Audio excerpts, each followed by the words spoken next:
आप सभी का स्वागत है मराठा साम्राज्य यूट्यूब चैनल में। आज हम इस वीडियो में राष्ट्रकूट मराठा वंश के सबसे प्रतापी सम्राट गोविंद तृतीय के बारे में जानकारी लेंगे। राष्ट्रकूट मराठा वंश ने ईस्वी 757 से 973 तक ऐसे 216 वर्ष शासन किया।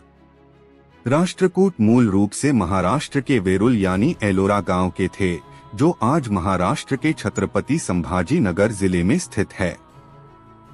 राष्ट्रकूट वंश की राजधानी शुरुआत में मयूरखंडी थी, यानी महाराष्ट्र कर्नाटक की सीमा पर बसवकल्याण के पास अभी का मोरखंडी गांव। बाद में राष्ट्रकूट सम्राट अमोघवर्ष प्रथम ने उसे मान्यखेट में स्थानांतरित किया, यानी आज के कर्नाटक के गुलबर्गा जिले का मालखेड़ गांव। गोविंद तृतीय के पिता ध्रुव धारावर्ष थे। यह भी राष्ट्रकूट मराठा वंश के बहुत प्रतापी शासक थे। ध्रुव धारावर्ष ने भी राष्ट्रकूट साम्राज्य का बहुत विस्तार किया, उत्तर भारत में राष्ट्रकूट साम्राज्य को फैलाया और उत्तर भारत के गुर्जर प्रतिहार वंश के शासक वत्सराज का और पाल वंश के शासक धर्मपाल का भी पराभव किया। ध्रुव धारावर्ष ने कन्नौज के त्रिपक्षीय संघर्ष में भाग लिया था। ध्रुव धारावर्ष के बाद उनके पुत्र गोविंद तृतीय राष्ट्रकूट मराठा वंश के अगले सम्राट बने। गोविंद तृतीय यह राष्ट्रकूट मराठा वंश के 5वें शासक थे। मराठा सम्राट गोविंद तृतीय ने ईस्वी 793 से 814 तक ऐसे 21 वर्ष शासन किया। गोविंद तृतीय राष्ट्रकूट मराठा वंश के सबसे ज्यादा पराक्रमी सम्राट थे।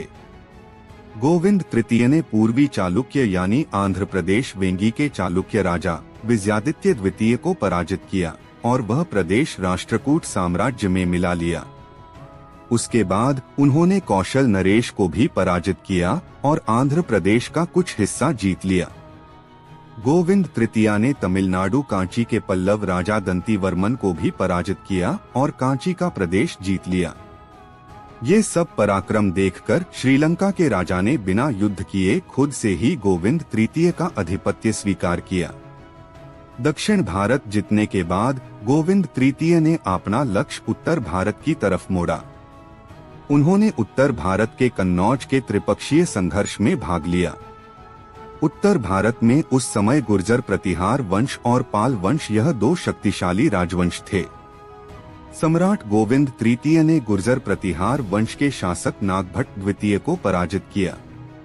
उसके बाद उन्होंने पाल वंश के शासक धर्मपाल को भी पराजित किया और उसके बाद उन्होंने कन्नौज के शासक चक्रायुद्ध को भी पराजित किया और इस तरह सम्राट गोविंद तृतीय ने कन्नौज का त्रिपक्षीय संघर्ष जीता और अपना राष्ट्रकूट साम्राज्य उत्तर में कन्नौज तक फैला दिया।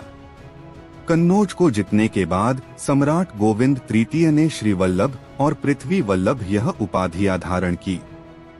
सम्राट गोविंद तृतीय केवल राष्ट्रकूट वंश के ही नहीं, दक्षिण भारत के पहले ऐसे सम्राट बने जिनका साम्राज्य उत्तर भारत के कन्नौज तक था।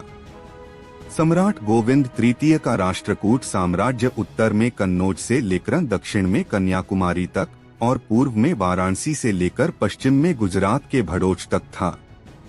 इसलिए सम्राट गोविंद तृतीय के घोड़ों ने हिमालय से लेकर कन्याकुमारी तक का पानी पिया है, ऐसा कहा जाता था। सम्राट गोविंद तृतीय के बाद उनके पुत्र अमोघवर्ष प्रथम राष्ट्रकूट साम्राज्य के अगले सम्राट बने। जानकारी अच्छी लगी हो तो इस वीडियो को ज्यादा से ज्यादा शेयर करें और चैनल को सब्सक्राइब जरूर करें। जय भवानी, जय शिवराय, जय महाराष्ट्र, जय हिंदू राष्ट्र।